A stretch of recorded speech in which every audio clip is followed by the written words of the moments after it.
I would like to say I'm very pleased to be here tonight. Certainly an invitation from Agenda Alexandria is always an honor and a real pleasure. So Alexandria's location in the center of the National Capital Region has had a huge impact on Alexandria for generations, and it will have a huge impact on our future as we plan for Old Town North. My job this evening really is to give you background on what the issues are, the planning process, and what you can expect from an Old Town North plan. Certainly the a jewel in Old Town North in terms of property is the NRG site. And I think a lot of us are very excited about the potential of that site. But of course, Old Town North is a neighborhood. And it's a neighborhood full of a variety of sites, some of which are also up for redevelopment. So I'll be taking you through those as well. Alexandria's plan is actually one master plan. The last time it was updated comprehensively, that is the entire city at once, was back in 1992. Since then, we've been updating the master plan by going area by area, one at a time, typically, and through a process we call small area plans. This map shows in color the small area plan areas that were established in 1992.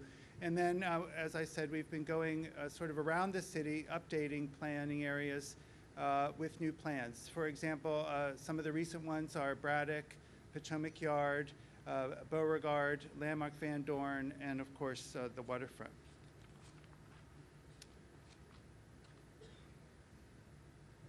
Oops. Okay. The Old Town North is a neighborhood with its own unique character, and its small area plan boundaries are shown on this map. This is actually a map directly from the 1992 plan. So it's located between Old Town to the south and Dangerfield Island to the north. It is mostly bound by Washington Street to the west, although there are a couple properties on the west side of Washington Street that are included in the Old Town North boundary. And of course, it's bounded by the east by the Potomac River. Among its elements are the fact that it's located so close to National Airport, just a few minutes away, and that it's part of the Mount Vernon Trail, that so many people on their bikes are running through Old Town North on a daily or weekly basis. The 1992 plan for Old Town North was adopted when a lot of change was going on, and this was a period when there was a lot of office development taking place. So some of what you see in the existing Old Town North plan is really a reaction to the fact that much of what was being built was office, and there was a real desire to make sure that there was a mix of uses and a balance of uses in Old Town North. The waterfront served in Alexandria's formative years as a port, and the land uses over time changed to industrial along the river. But by the 60s, changes in technology, its obsolete factories, et cetera, caused abandonment of industry in Old Town North, and it became an area subject to redevelopment.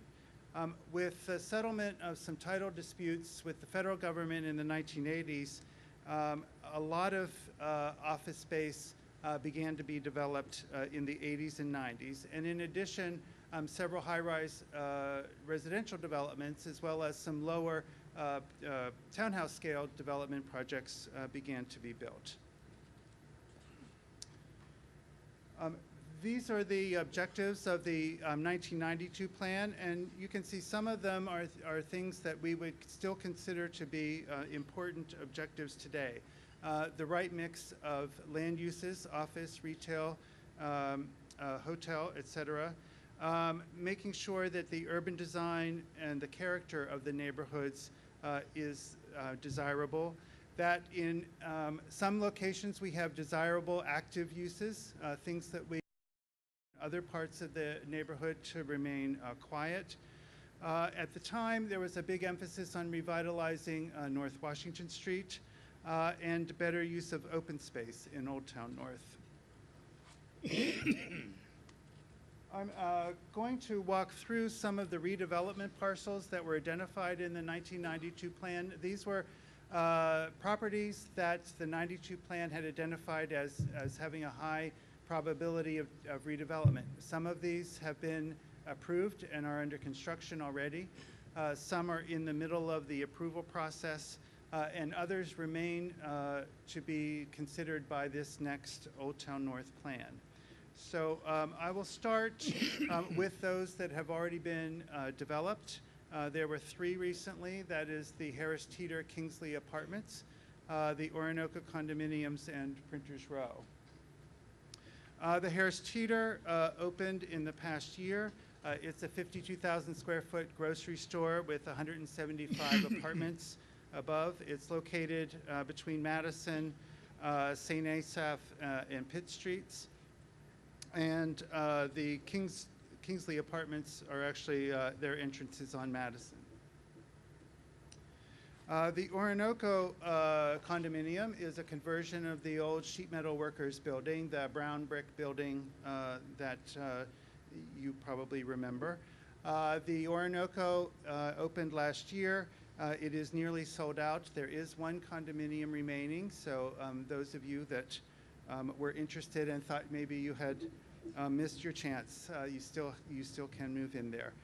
Between the Harris Teeter and the Orinoco, I think that really brought some attention to Old Town North from, say, the development markets, because the Orinoco is achieving some of the highest dollar per square foot figures in the region, whereas the Harris Teeter is bringing a new grocery store like that to Old Town North is really increasing the livability, or what people may feel is the livability of a neighborhood. The third project that I want to mention that's recently completed are the Printers Row. They're actually condominiums, but they're townhouse style. They're very far in the far north corner of Old Town North, and I believe a very nice townhouse style development project. They have a little bit of retail space in there that's been identified. It's going to open as a high-end Italian kitchen store.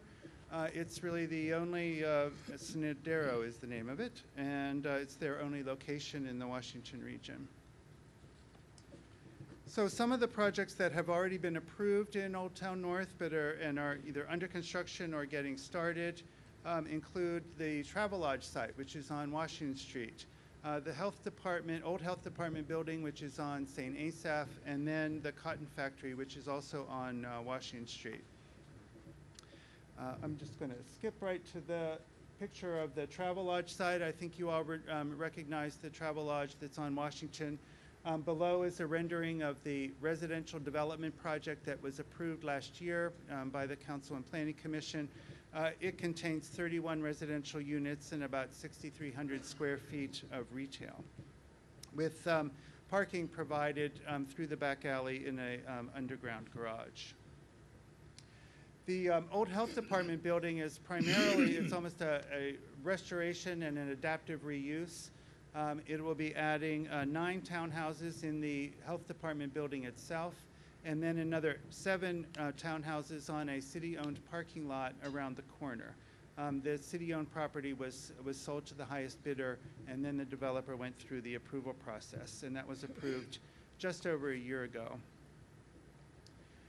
The Mill is a project, this building actually, it's on Washington Street. It has a long history in Alexandria, over 100 years. It was a cotton factory, it was a spark plug factory, it was converted to residential and then converted to office, and now is being converted back to residential again.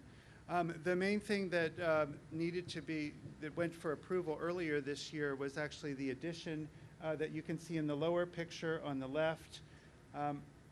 The redevelopment or the renovation of the existing building only required a building permit. The color of that addition has yet to be determined. It's going back to the Board of Architectural Review for that determination soon. So some pending development projects.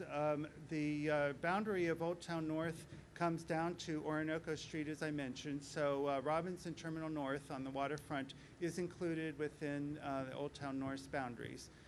That project was the subject of the waterfront plan and then has been under review by the Board of Architectural Review, the Waterfront Commission, and others for some time. It goes to the Planning Commission and the City Council for public hearing in June.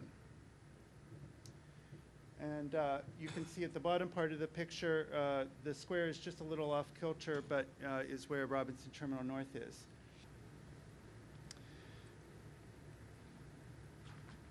Go backwards. My last two slides are to talk about the opportunities for us as we look at updating the Old Town North plan.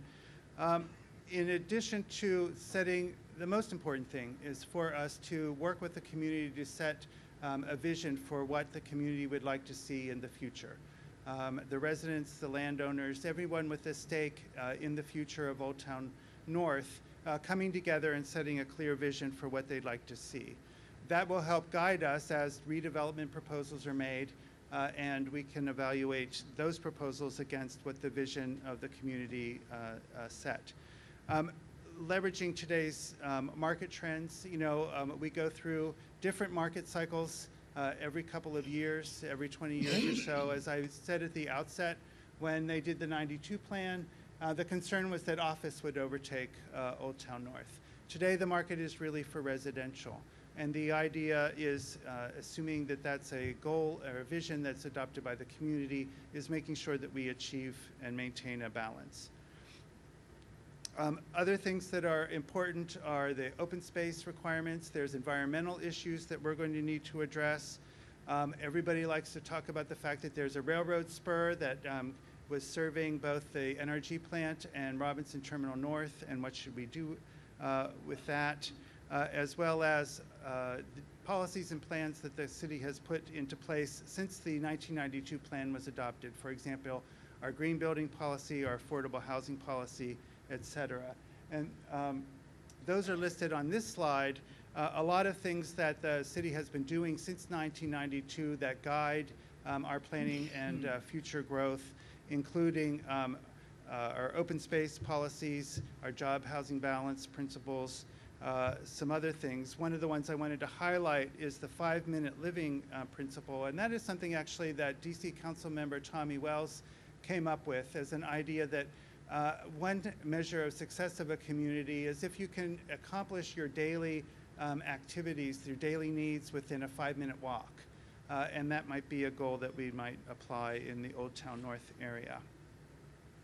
So what is the process for the plan going to be? What could you expect from that plan? Right now, we're in the process of determining the planning work program. The council has told us to accelerate the Old Town North plan, so we're actually starting on the background work right now. But the council will adopt formally the work program in May. And then, assuming they confirm the schedule that we've come up with, the public process for the Old Town North plan would begin in September. So our current tentative schedule is to do what we call the pre-planning work in the summer. That is to work out the civic engagement process, if there's going to be an advisory group, who should be on it, what are going to be the main issues that we're going to need to study, so we know we have the resources to get those studies underway, and then gather a lot of the background data that we'll use in our first couple of meetings with the public.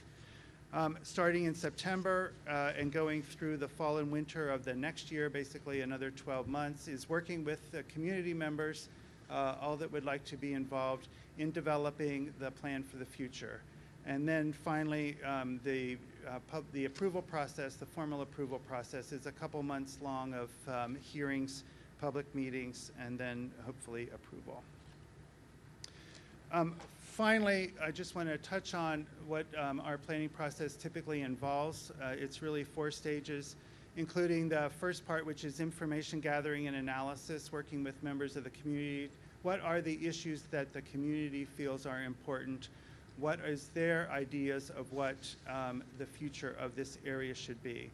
We use that information as well as factual, detailed data that we gather from the field to come up with options for different scenarios that that the community might follow in order to achieve the vision that they came up with. When the folks react to those options and tell us which ones they prefer, we refine that into a single recommendation that we would take forward to the council for approval. Back right after the waterfront plan was adopted, but before we started some of our other plans, we engaged in something called What's Next Alexandria, which was working with members of the community to determine what they felt was a positive framework for engaging with the public on planning projects. And this isn't readable, but what it did was set a whole bunch of principles for how the staff should work with the community to make sure that people found their participation in the planning process meaningful, and that they saw that their contributions resulted in a plan where they recognized their contributions. So some of the things that we learned about this process was to have a smaller number of more meaningful meetings. When we do bring the people together like this, it should be a very meaningful and worthwhile engagement, not to have many of them, but to bring you in at certain times and give you real work to do. That in between meetings, when we come to the next meeting, we need to show you very clearly what it is you told us at the last meeting and how it's reflected in what you're seeing at the next.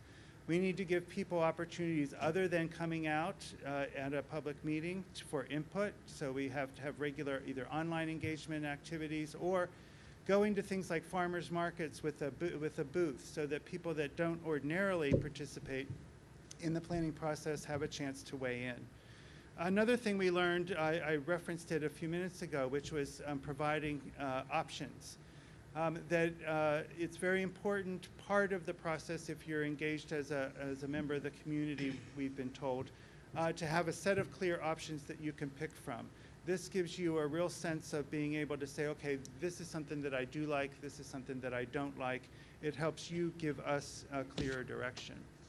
So we will be following these What's Next principles as we do the Old Town North Plan, and it is our goal and desire to make sure that it's an inclusive and transparent process that all of you can participate in. And so I'm going to stop for now, let some other folks speak, and then look forward to your questions.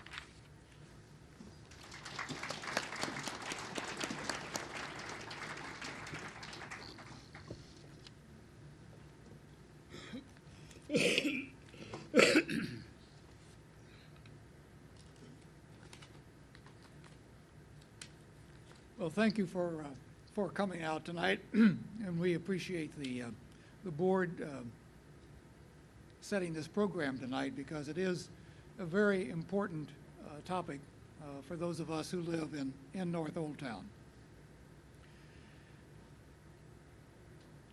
If there is a theme to our vision for the power plant site, it is a dual theme of the connectedness of this site to the residential and business communities to its north and to its south, and the value this land has for enhancing the quality of life for those who live and work nearby. Several years ago, as we understood that we were approaching the revision of the North Old Town Small Area Plan, Notice developed a vision statement, which really serves, when you write the small area plan, as a preamble and as a set of guiding principles for what that small area plan should say. And it also sets some guidelines for how we will evaluate development proposals as they come to us. The Old Town North, we see it as a gateway to historic Alexandria. That future development of this keystone neighborhood between Old Town, the Potomac River, the George Washington Memorial Parkway must foster its connection to those places and to increasingly populated areas such as Northeast, Potomac Greens, and Potomac Yard.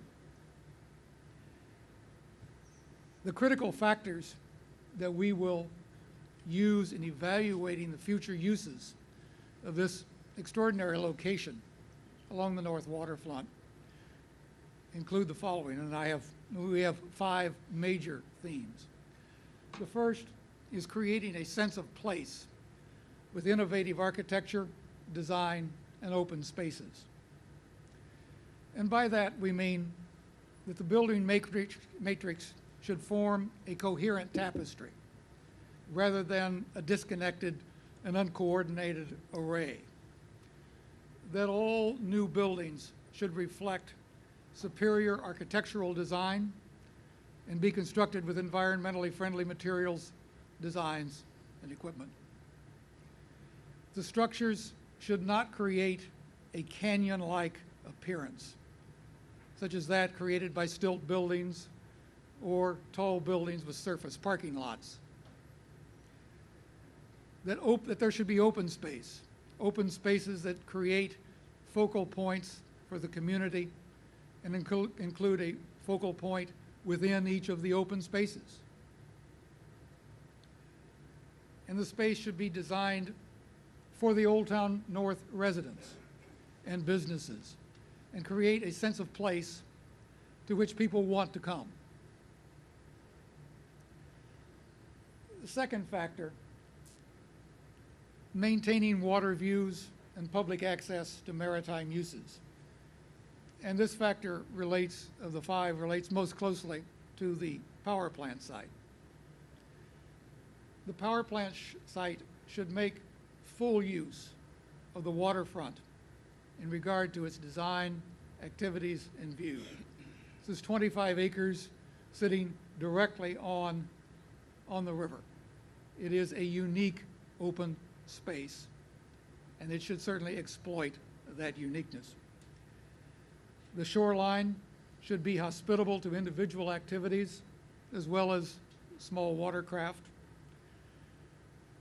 All of the east-west streets should end in open access and open view to the river. Structures should have a significant setback from the river and ensure access and open views to the water. And we also believe that designs and decisions should be made to ensure that a continuous public easement is created and preserved along the entire length of the river's edge, connecting the heart of Old Town all the way to Dangerfield Island.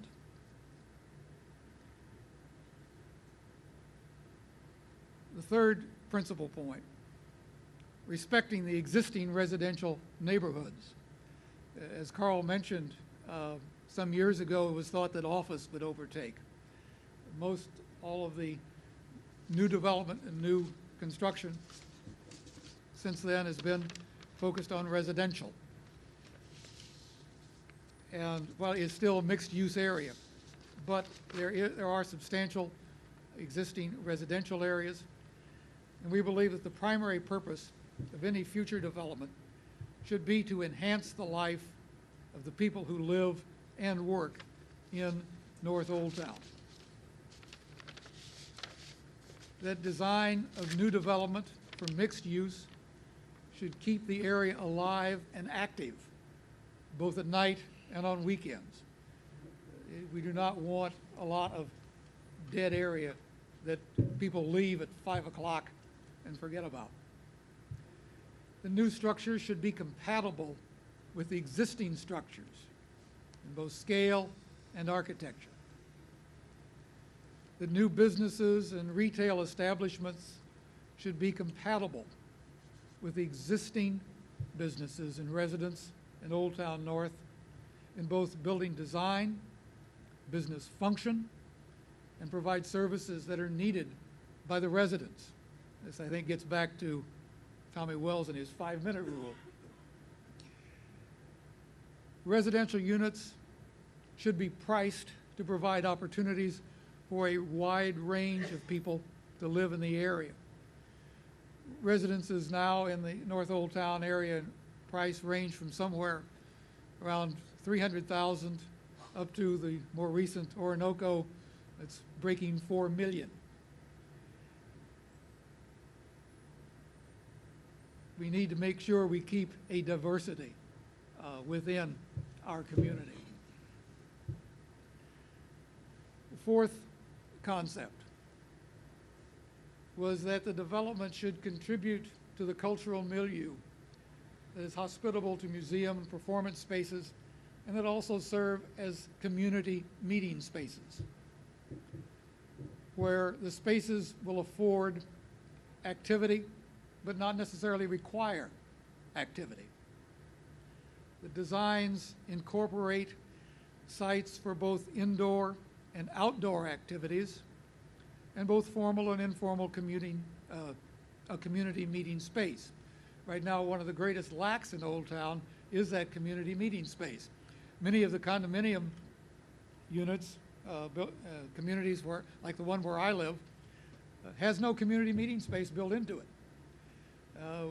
End up using sometimes commercial space where we can work with some of the restaurants, or rent expensive hotel space, or sometimes have to go all the way over to the Houston Center.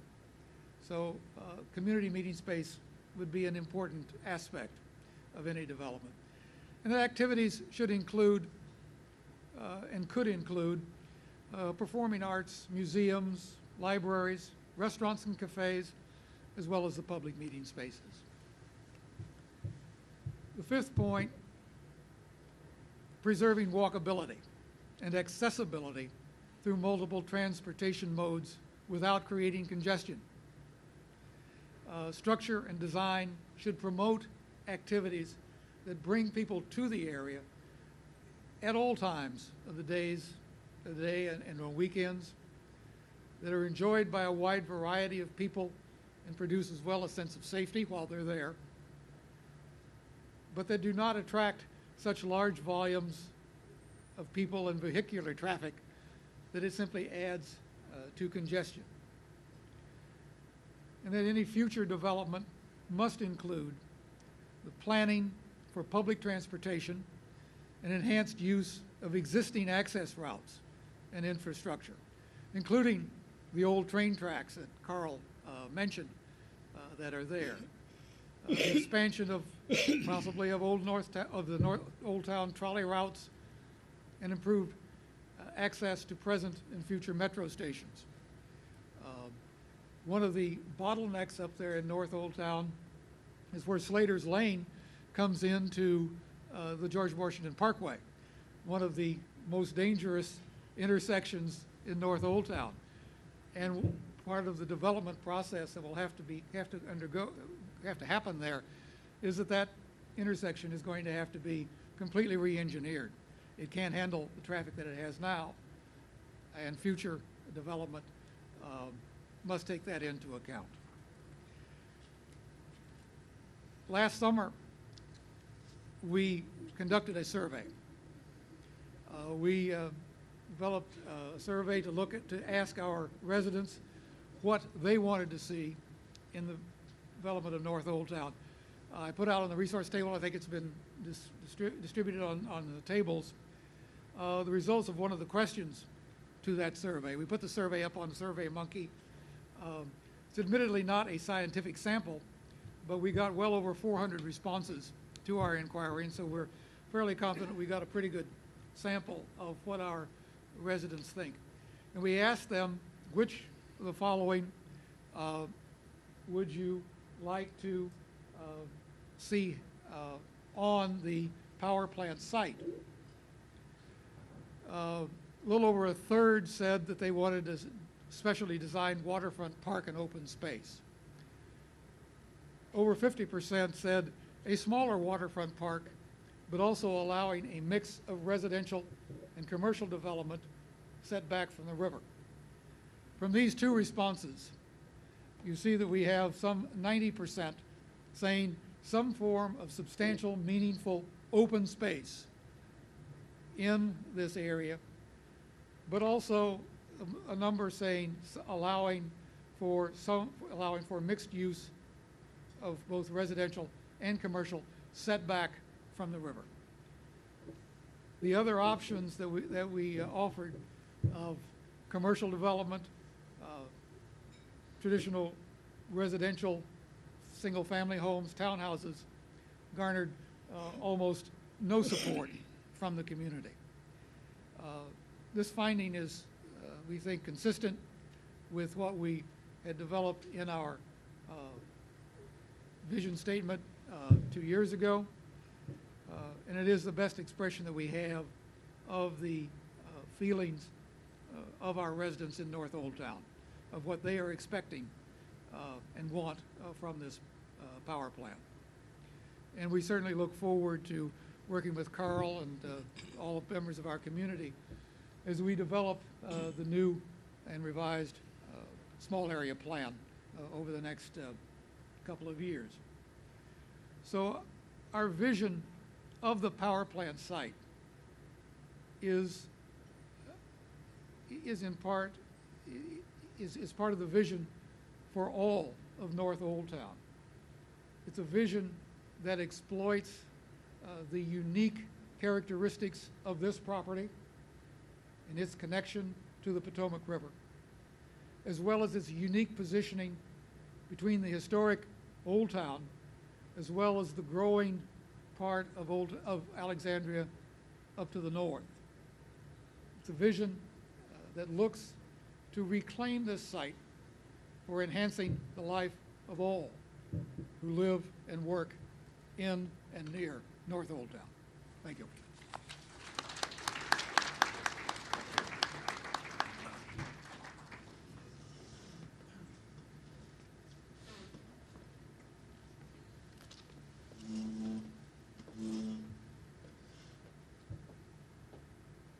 Now, how many of you have seen a 240-pound canary before?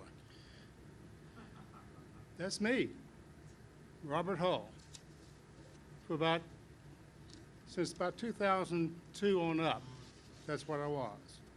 I was doing work in Washington State for Customs and Border Protection as a consultant to Battelle for is a weapons of mass destruction interdiction program for Homeland Security, Customs and Border Protection, training them to interdict biochemical and nuclear warfare items.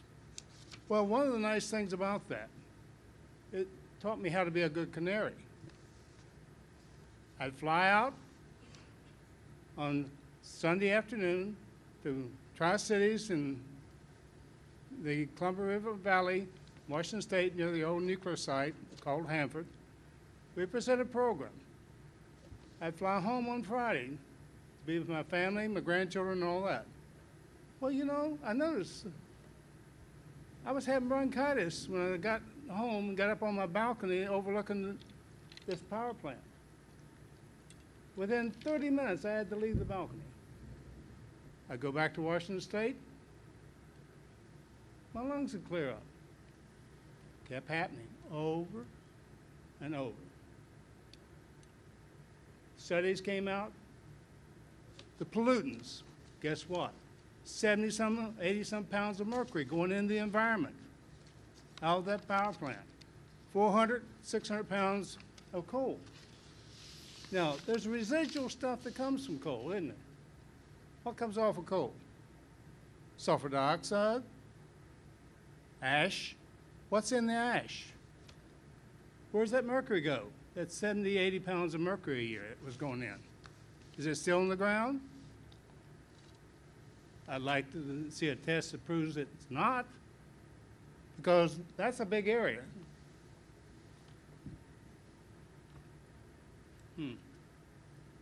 Oh, back me up. This is a view from my balcony. Isn't it lovely? This area right here, you see the structure on the side. It's collectors. It's not scrubbers. It's collectors of ash. There's a panel that's been built down below about 3 years ago. They used to be able to drive in there. I wonder why they covered it over. I'd like to know what's underneath there. We're talking about development here, folks. 25 acres of development. What's under there? How much remediation has been done? They're talking about, recently I saw this article, maybe some of you have seen it, $1.02 million to clean up 17,000 gallons of fuel oil that's leaked from two 25,000-gallon tanks into the environment underneath this plant, heading toward the river from the upper end of this downriver. Where's it going? Into the water, into the ground, into the environment. If we don't stop it, it will keep on going. Yeah, it'll dissipate. You want to guess how long? 20 years. Potomac Yards. I did inspections with Customs in Potomac Yards in 1972 when it was a rail yard. A lot of trash was in there. I understand there was a certificate you had to sign when you bought a house over there, that you realized that it was a sort of a contaminated site. We need to clean it up, folks. Yes, we need the development. It's a valuable piece of property. At one point, I was led to believe it would cost about $50 million to clean it up properly. So it would be a good, viable property for real estate, housing, whatever. That's a switching station as part of that plant. That's still going to be there. That's the rest of it down here. This is all right there in northeast Old Town. And so is the land until it's cleaned up. If you look, I've got the numbers on there. I was hoping I had a laser PowerPoint, a laser pointer. But if you look at number 1, that's Marina Towers. There's 283 units in Marina Towers. If number 2, down below, near the river, that's Harbor Terrace. It's over 100. I don't know if anybody knows the figure. There's over 100 residence apartments in that. Mason Hall, number 3, just to the west of the parkway there, if you can see it. That's 171 units. I'm getting to a point here. Potomac Crossing, number 4, is just across the parkway on the north side. Number 5, I don't know how many in Potomac Crossing, but I know it's over 100 units. Number 5, Potomac Greens, running up by the train track on the north side. That's sort of in there. They're talking about putting a metro station. You know what's the access coming out of there? Where's it all go? Slater's Lane, right next to the power plant, across the parkway. Massey, East Avenue comes, West Avenue comes down from 4 there, Slater's Lane. Massey from Potomac Greens comes in, Slater's Lane. Potomac Greens, Slater's Lane. You getting the picture? We're a little congested already, aren't we? You can't really move in there. 5 cars, if you're lucky, can cross that intersection at rush hour. 5. The one right here. Slater's Lane in this area right here. That's all it can get across. Okay. That's northbound on East Avenue Street. Rush hour, 8 o'clock. That's right. You're crossing Slater's Lane. You've got East Avenue, West Avenue on your right, just across the parkway. Now, the next one, that's the same view coming up. When they can move, they're doing 40 miles an hour through there. Coming up on that intersection, somebody says one of the most dangerous intersections. It is. Because you're trying to come out from our side, the east side of Slater's Lane, on where Marina Towers is and where this new development would be. They'll T-bone you because you cannot see down that parkway or that East Avenue there. We've had more than one accident at that intersection. This is coming eastbound on Slater's Lane across the parkway on Slater's Lane. All that development's on Potomac Green and Potomac Crossings off to the right on the other side. Slater's Lane and Marina Towers is back here on this side. And then Harbor Terrace And not to mention all the other houses and apartments further out. It's the whole area. That's packed up from the Parkway all the way to US 1 at 8 o'clock in the morning. Like to try to get across? Good luck. You'll be a while. I just brought that back up for you to see. See all the congestion around it? The railroad tracks cut off any other possibility of roads. You're sort of trapped in a little cocoon of roads and all right around it. Isn't it lovely? Thank you.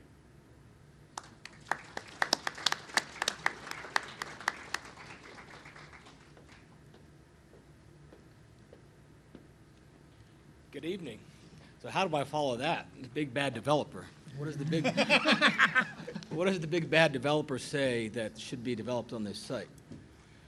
I will state that for the record, I agree with just about everything they have stated coming up to this, with a few caveats.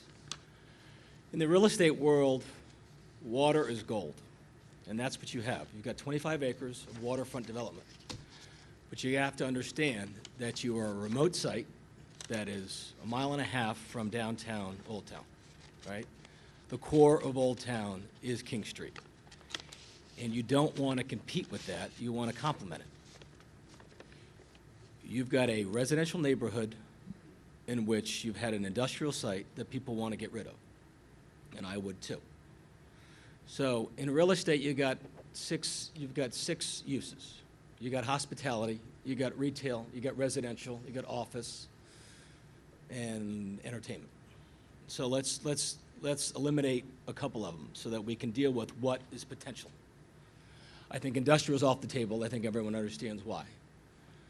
I think when you look at hospitality, I think you've got a very nice site on the Potomac River, but I think as we've talked to in the past, we've got some great residential sites, hospitality sites coming on in south of King Street on the waterfront. And let's remember why Old Town was created. It's a port city that supported Washington. Why did Peterson companies go over to National Harbor years ago? My father was going to develop a large-scale community up in Urbana, Maryland, 25 years ago now that I'm dated, and getting a little gray. And I said, well, why do you want to go up and do that? He's always loved waterfront development. I said, Port America's up for sale, which was in the RTC. So 30 days later, we stood on the shores owning the property, and he said, now what do you want to do, hotshot? And I said, I have no idea. So we traveled around the country and looked at different waterfront developments, because waterfront obviously has its allure. And we fit different sites around the country onto it, but recognize we've got a 1.25 mile waterfront and 300 acres. So that's our scale. But you have to realize we got 25 acres, and that's a different scale. And you have to be able to, when you're using uses such as retail, you have to have a critical mass. So you got to look at what you have. At the end of the day, you're going to have, let's call it 15 acres. With setbacks and environmental constraints, you're going to have a 15-acre site. And it's a wonderful site. But recognize what you have. You don't want to compete with Old Town, downtown. You can't do industrial. Entertainment, all that is going to create is traffic and loud noises at night, and you don't have the road capacity right now. And I don't think the community wants that. So now you've got office, and without disrespecting mothers, it's like kissing your mother. You know what you got, right? You're going to create some more office, and been there, done that. You've got a unique site, but at the end of the day, you've got what you've got. You've got a wonderful residential opportunity with some destination retail. And what do I mean by destination retail? You can talk about a Clyde's restaurant. You can talk about the different types of things that you all want to talk about in the next few, coming months, about what you really want. But at the end of the day, you've got what you've got. And that's a wonderful site on the water in a residential community that doesn't want a lot of noise and wants a high-end, probably residential project, like I said, with destination retail. And I would suggest that, like we did at National Harbor, we had a charrette. And for those of you who are not familiar with charrettes, you basically bring in experts from around the country with gentlemen such as this, who know the local community, but don't have a say in what's going on, okay? And at National Harbor, we brought in people we had Imagineers from Disney and Universal Studios, because we had a much grander vision, obviously. And we sat in Morrison House privately for 4 days, and we threw up everything against the wall, and nothing was barred. There was no bad ideas. But at the end of the day, we came out of there with a semblance of what we wanted. No, it wasn't what we eventually ended up with, but we knew we had a direction. You guys simply need a direction, and I don't think it's that complicated, given what I've just outlined, because you are in a location that you are. You're in a remote area in North Old Town, on the waterfront, with a wonderful site. But you've got a citizenry that doesn't want a lot of noise, doesn't want industrial. You know, office, like I said, you can do. But take what the site gives you. And the site is probably to give you a very high-end residential with some very good destination retail. So I'll be happy to answer questions later. Thank you.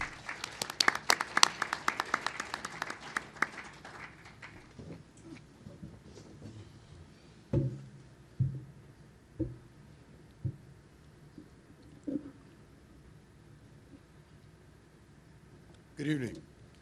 I'm Roger Wad, and what my role here tonight is to get questions from you people, questions to the panel.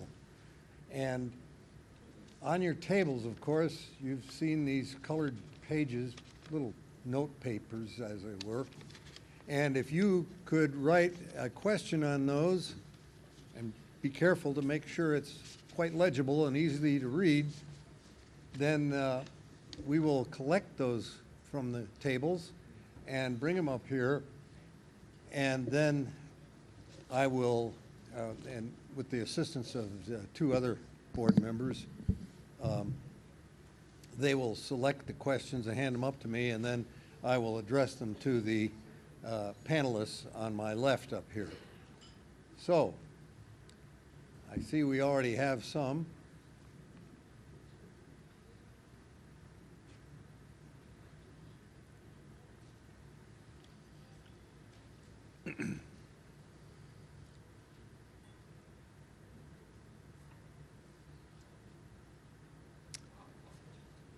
First question,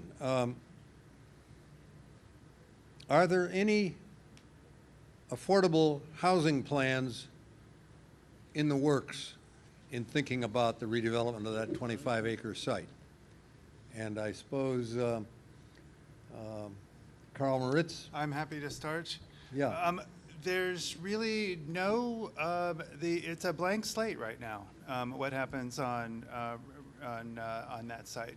So yes, the city has an affordable housing master plan. That master plan looks for opportunities to place affordable housing where new development takes place, but there's no specific plan for affordable housing on that site yet. Okay, thank you. Are there current studies and surveys that provide economic impact of various kinds of development, residential, city, and what would the revenues versus costs if we looked at, say, condos or high-rise or affordable housing or commercial office, hotels, or other? We have been looking at updating our fiscal impact numbers. We've done some studies in the past that talk about the relative cost and contribution of residential development versus non-residential development. But some of our figures are relatively old. However, we have been doing a number of related studies that add a lot of information to that subject. For example, we do have, of course, updated assessment figures of the various types of development by type. We've also been doing a lot of looking at students and student generation by land use type, as well as taking some look at what new development is providing compared to what already exists in the city to give some general idea of what the relative contribution of various kinds of land uses are to the tax base. But we do have some more to go. We do have plans to update those statistics in a little more detail over the next year to give more background when people are really evaluating what does a hotel provide versus a condominium versus an office.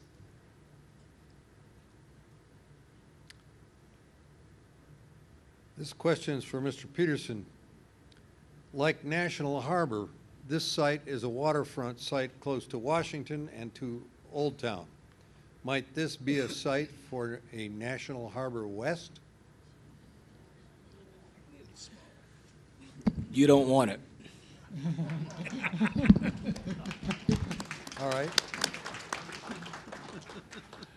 As good as National Harbor looks this day and age, it took 20 years to get to where it was.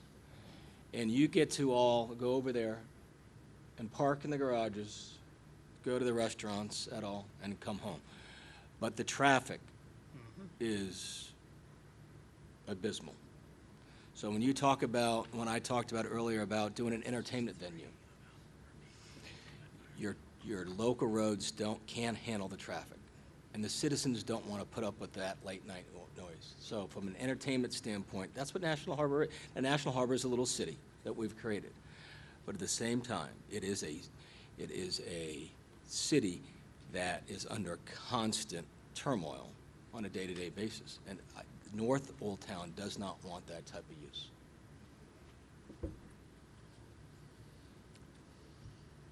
How long do you think it will take to clean up the site? I guess Carl might have the answer for that. I'm actually afraid Carl doesn't have the answer. It will depend. I'm not sure that the city knows all the results of all the tests that have gone on. So I'm afraid I don't have a more detailed answer to that.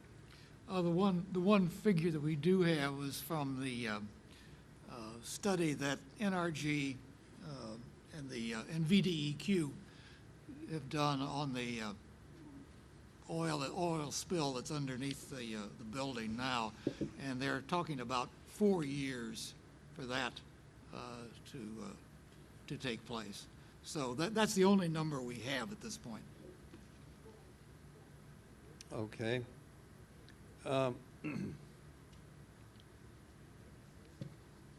During the remedial process of the site, how can we be sure that more pollutants will not be in the air that we breathe?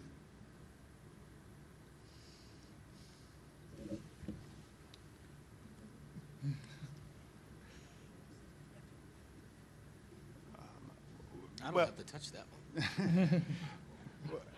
I'm going to say what I guess will sound like an obvious is monitoring of the smokestacks and monitoring of the air quality in the vicinity really would be the only way to make sure that our health is being protected.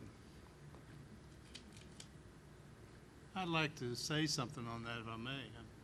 Sure. Anytime you have demolition, I don't anticipate whether they're going to demolish the main structure or do like Baltimore. They put commercial into it, cleaned it up as best they could. It could not be used as residence, I understand, but they had, restaurants and shops and all that in it. If you're going to demolish it, you're going to set loose a lot of dust, a lot of residue, probably some of those little bad apples I was talking about earlier, into the environment, right over on my balcony, which I'm not really interested in having again, and all over about a 6-mile radius around there. The impact of that power plant was about a 6-mile radius when it was operating. So you were within that radius, all the pollutants from it were impacting you.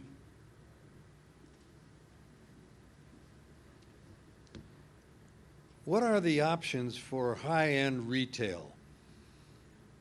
If you were including office space, is there any unique uses the spaces might provide?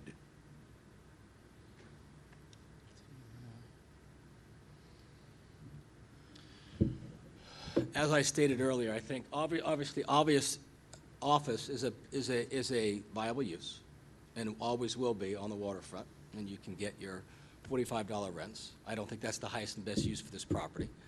As I stated, I think that this is a destination residential site with destination retail. And what I mean by destination retail is, again, is restaurants. I think this is an evening play with service retail that, you know, when I say whether it's a spa or, you know, the like, but I think this is a definite high-end site for two restaurants.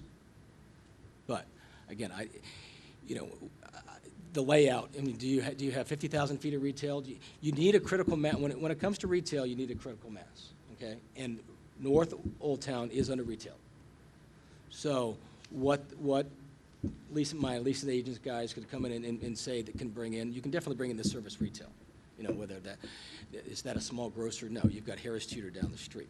But is that convenient shopping? Absolutely, you can do that. But again, I'm more geared toward, on a site like this, towards the destination type of retail, whether it's the spa or the high-end restaurants. I think there's also just an opportunity, sort of balancing between that destination restaurant or retail and sort of the neighborhood serving is something a little bit in the middle, maybe capitalizing on some of the unique characteristics of Old Town North, the fact that we've got, for example, Metro Stage and the Art League are there. If you look at that interesting collection of businesses that's in the Montgomery Center, everything from bicycle repair to Ala Lucia to a frame store to a gym to an internet company. You know, there's an interesting collection of businesses, some of which are just quite unique. And I think Old Town North can distinguish itself a little bit from, say, King Street, which has its own sort of balance of things that serve both tourists and neighbors, and maybe a sort of a twist on that that would be more appropriate for Old Town North. These next couple questions together here won't take much time to answer, I don't think. First, who owns the site? Pepco. Pepco. And how many years remain on the lease? And I guess they're referring to the NRG lease? It's somewhere in the 80s. 80s, It's high somewhere 80s. in the mid to high 80s. Yeah. Okay. All right. Now, are plans being revived for a tunnel under the GW Parkway at Slater's? Not to my knowledge, they aren't. No, no. Okay.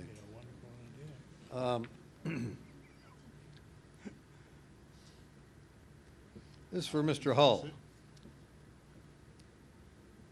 Mr. Hull, your own building could be described as a high-rise. How would the Marina Towers residents feel about additional high-rise buildings in the neighborhood? It would decrease our property values and our quality of life terribly. That's all I can say. And that would be a horrible thing to deal with. Not to mention that density and the traffic increase. It would more than double or triple single-family townhouses like they have downriver. So it would really totally ruin our quality of life, frankly. I know it's a high-rise, but it was built in 1970. It has 13 floors, not 20 or whatever. And what is the current zoning allowance? Potomac Yards, I think, is limited to 5 stories. Potomac, well, no, Potomac Yards has a variety of heights, all the way up But to east of US 1, east of US that 1. new development there, just north of the bridge on the right. There's the southern Potomac Yard has townhouse and 5 stories over Yeah. retail elevations, going up to 200 and so feet in the middle part of Potomac Yard. I would say the density issue that Bob mentioned is one of the most frequent comments that I get from people in North Old Town for about all of the development areas there, of the concern that what the impact is going to be of more traffic, even just for residential development. So that density issue is something that does have to be addressed.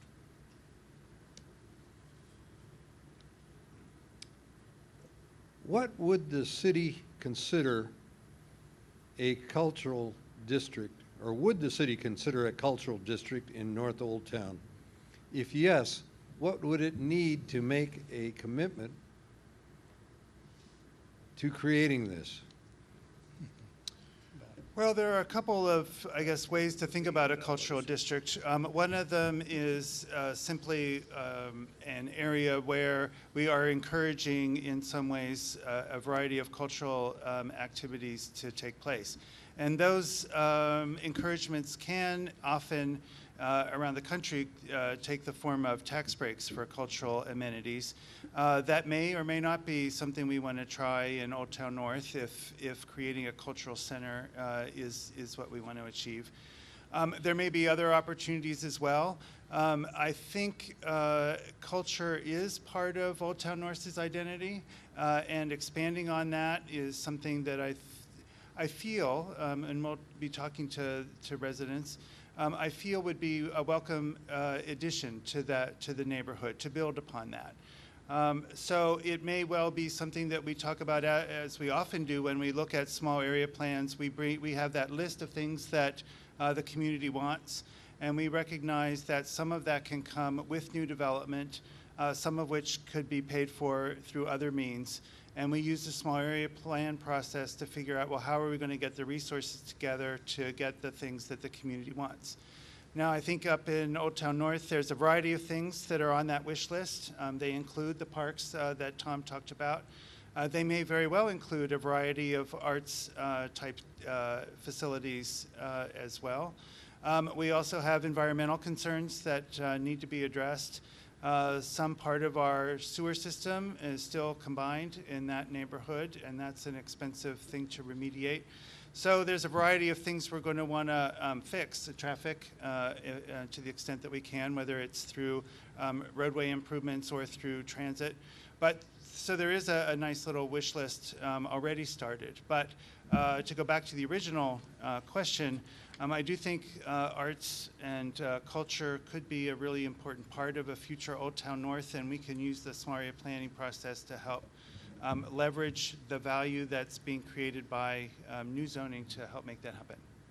And we do have now, of course, the metro stage, and we're able to handle the traffic and the parking for that. There is parking on site as well as a little bit of off-street parking, so it'd have to be fairly small scale sort of things, but that's there now, and that's something that could be built on or might be incorporated into the development. All right. For Carl Moritz, can you tell us how many consultants the city is hiring to help plan the north end, and how much is it costing the citizens of Alexandria?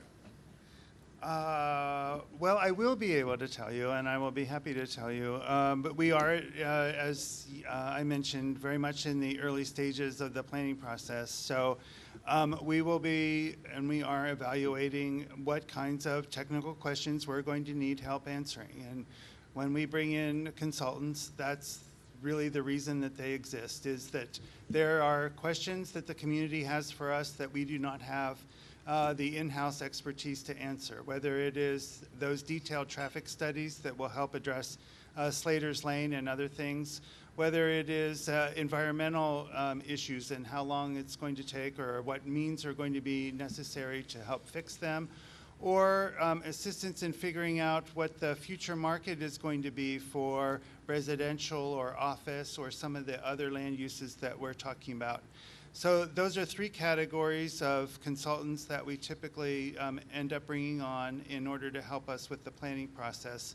But the figuring that out always begins with, well, what are the questions that we need answering, and then what help do we need in answering those questions? Okay.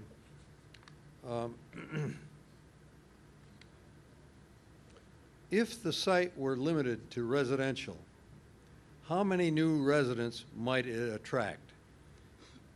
Isn't residential the most service-needed, intensive, costing taxpayers more? You know, I have not yet done any calculations about how much residential development might be accommodated on that parcel. So, and others are, you know, welcome to chime in. There was an allusion to an analysis of fiscal impact earlier among the questions.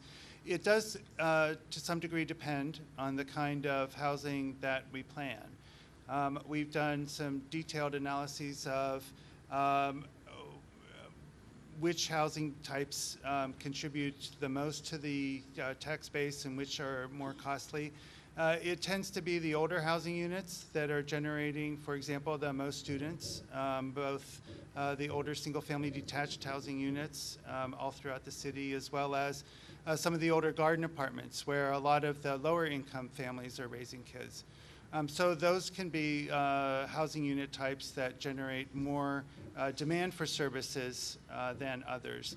Some of our new ones, like for example the Orinoco, I think it's a pretty safe bet that they're contributing a little bit more to the economy than they're taking up in services. But there's some line between those two extremes, and we'll be looking more at just where that line is. But Is there the potential to include a harbor or yacht club in conjunction with the development? Well, certainly in our vision statement, we said that we wanted the shoreline to be hospitable to, not only do we want public access there, but hospitable to perhaps small boats and that sort of thing in that area. And I think a lot of that will depend upon, I'm not a boater, and I'm also not a river geologist, so I'm not sure what would be possible there. But there would be, certainly in our vision, opportunity to make use of the water as a recreational site. I would think it would have to be at a relatively small scale rather than at the really large scale in that area. Roger, may I address that? Marina Towers, obviously, they had the dream of that when they named it Marina Towers. We have a little cove there. There's only one little problem. The Potomac River likes to dump silt all the time. At low tide, you could walk halfway to Maryland. It'd be a little muddy, but you could do it. The dredging alone to keep it clear for a small harbor, for even small boats, I'd hate to be the one paying the price to keep it, even on a per capita basis, to keep it clear. If they actually put a marina just downriver, just a little bit around the corner from us where the power plant is. As you noticed from the picture, it's just maybe 100 yards, 150 yards down. No, I don't think that'd be viable.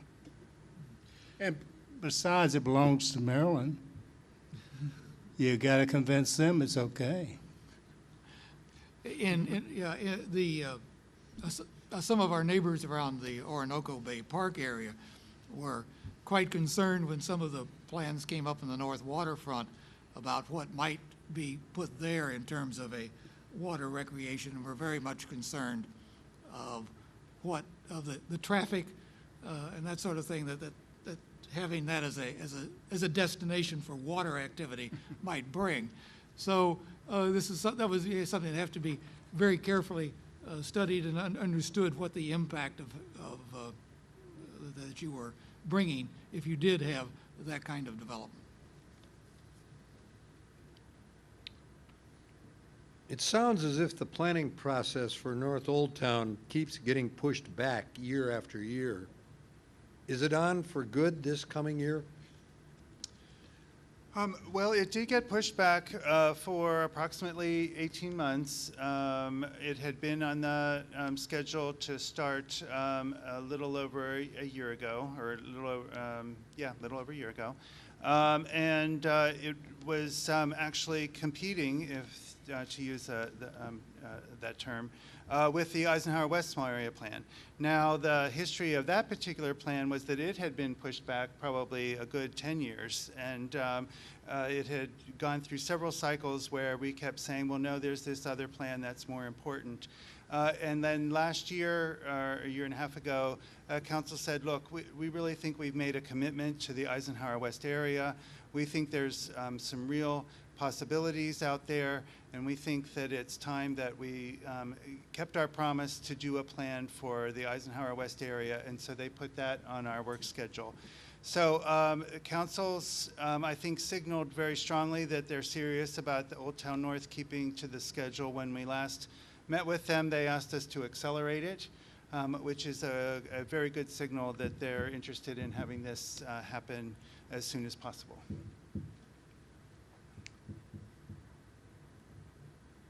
What about using the rail lines to Robinson Terminal North, as a span line to Old Town from Metro? Why don't you go ahead? Yeah, that is an interesting concept, one that we've mentioned in our vision statement. We haven't really explored that, about what its implications are, what it would take to actually do something with. But it is there is a track there that goes from Old Town, from the North Robinson Terminal area, all on up, even past this site, up through Potomac Yard and on up to the northwest. It is an interesting asset, but one that I think needs some considerable study and review to see exactly how it could be exploited and how that could be done without too many unintended consequences. My wife and I walk down that area rather regularly, 2 or 3 times a week if the weather permits. Lately it hasn't. But at the end of that line, you've got quite a ways to be to King Street. You've got at least a half a mile further to get to King Street. So what do you gain? Unless there is a connection between those, and a connection at the north end, which is right there at the railroad crossing at Slater's Lane and Potomac Green.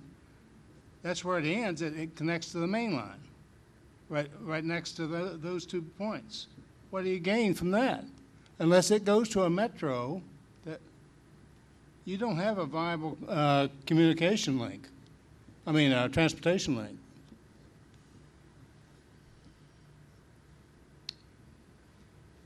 Can the city demand that there be a public amenity such as a performance space or a maritime museum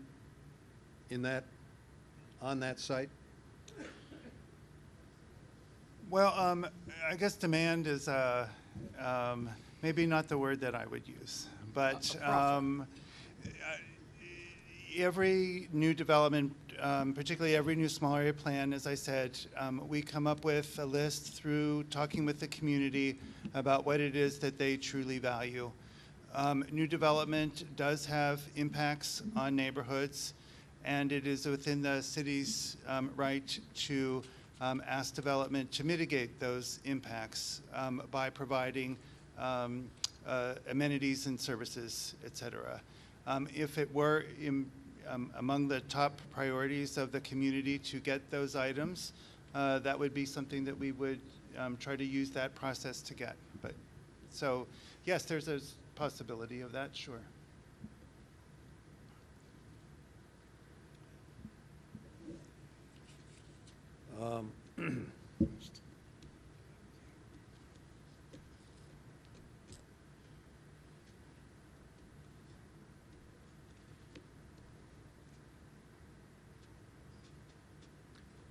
For Tom Soaps, what kind of maritime uses would you consider suitable for this waterfront? What about a city-managed or commercial marina?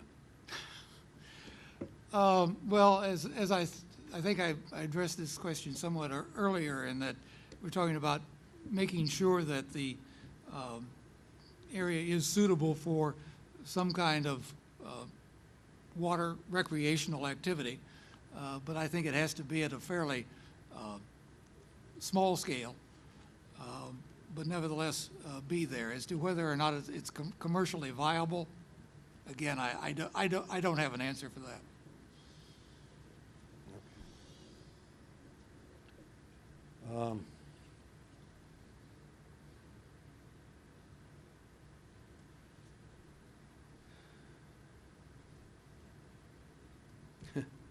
For Mr. Hull, how, for you folks who have lived next door to the power plant for all these years, wouldn't almost anything be an improvement? I'll have to agree with that remark. But I don't want to just jump in and take just anything, and neither would you. Like they said earlier, we don't want the white snow back. It cost us $1 million to have our building tuck pointed because of the sulfur dioxide. It ate out a lot of the mortar and the balconies and all. So that's just been completed a couple of years back. No, and right across the way from us, Bastille and Apica were talking about their air conditioning units or air handling units being corroded by the power plant. So, you know, there's a lot worse things, sure. But let's not go back. Let's try to get the best we can, folks. We live there too. There's 283 units, about 500 some people there. And we're entitled to the best quality of life, same as everybody in this room. And that's what we're fighting for. And I think that's what we all should fight for all the citizens of Alexandria. And the region, for that matter.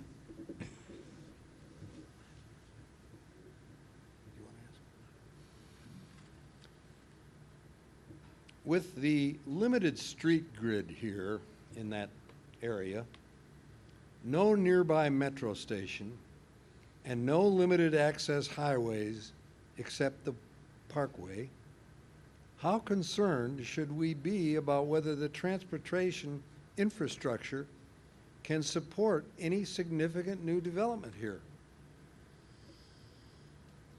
I think that's a very good concern. I mean, it's very logical to be very concerned about it.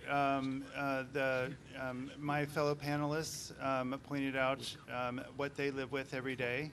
The congestion that's on Slater's, the congestion that's on the GW Parkway, the number of development projects that are all feeding into a limited number of intersections.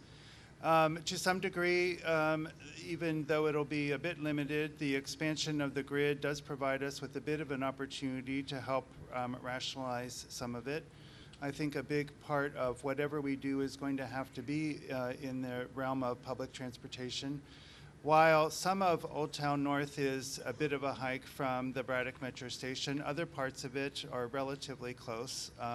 Some of us were talking earlier that residents have a 20-minute walk, 15-minute walk. Marina Towers is a 20-minute walk, and that's a fairly fast 20-minute walk. That accessibility to a metro station can be enhanced through additional shuttles, maybe coordinated shuttles. There's quite a few in that neighborhood already. But we are going to have to be very careful about how we calibrate the development and the impact on the transportation network, because as we've heard tonight, it's at a delicate balance right now, possibly even out of balance a bit.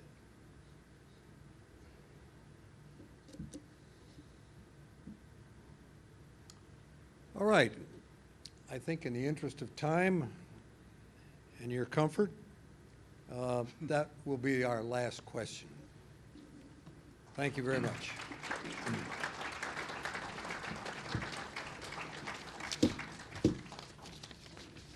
Well, thank you, Bob, Carl, Steve, and Tom, for a wonderful presentation, and I know we'll all be watching this process very closely over the next 17 months. Everybody give them a hand. And a big round of applause to Frank Fannin, Roger Watt, and Mike Hobbs for putting together this outstanding program.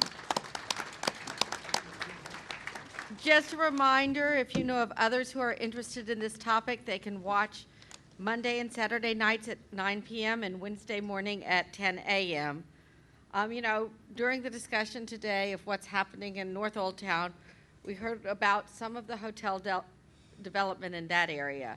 We know there's other hotel proposals in Old Town and in the West End, and next month in April we'll be focusing in more depth on the hotels. So please join us then, and in the meantime, good night and travel safely. Thank you. Good to see you.